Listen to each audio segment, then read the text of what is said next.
de vous atteler à ce qu'on devra allier transparence, représentativité et capacité de dégager une majorité. Je pense évidemment au scrutin proportionnel à un tour avec une prime majoritaire. Voilà, Monsieur le Premier ministre, la réponse que je souhaitais vous apporter aujourd'hui.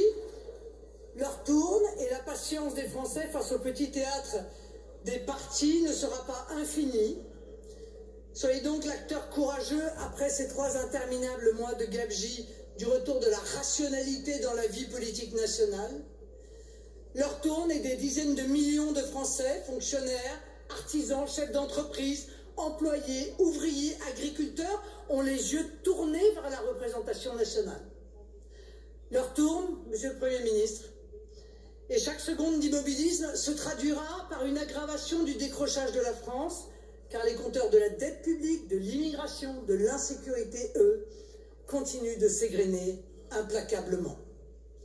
Si je prends l'engagement, aujourd'hui, de ne jamais, à un seul instant, céder aux médiocres sirènes de la comédie des menaces de censure, qui seraient fondées sur autre chose que l'observation impartiale de vos actes, c'est parce que c'est à vous et à vous seul qu'il appartient, par la juste prise en compte des mesures que je viens d'évoquer, de faire de cette période un temps de construction et de service autant que possible de l'intérêt général. Cet esprit d'ouverture ne doit pas s'interpréter comme un blanc-seing.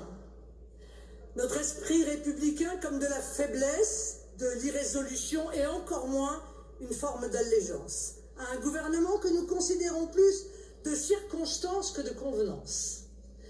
L'absence de direction gouvernementale signifierait mécaniquement pour notre pays et pour les Français une double servitude technocratique, française et surtout bruxelloise. Or, le pays a besoin de décisions politiques parfois fortes et exigeantes qui ne peuvent émaner que de politiques, pas d'administratifs aussi dévoués soient-ils, et surtout pas d'instances supranationales acquises à d'autres intérêts.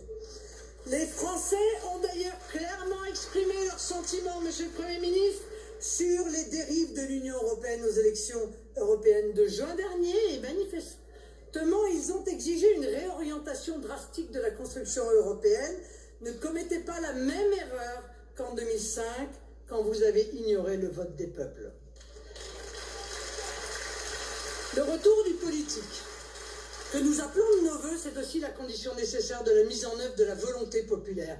Il est la condition de la légitimité et donc de l'adhésion, de l'unité et donc de l'action.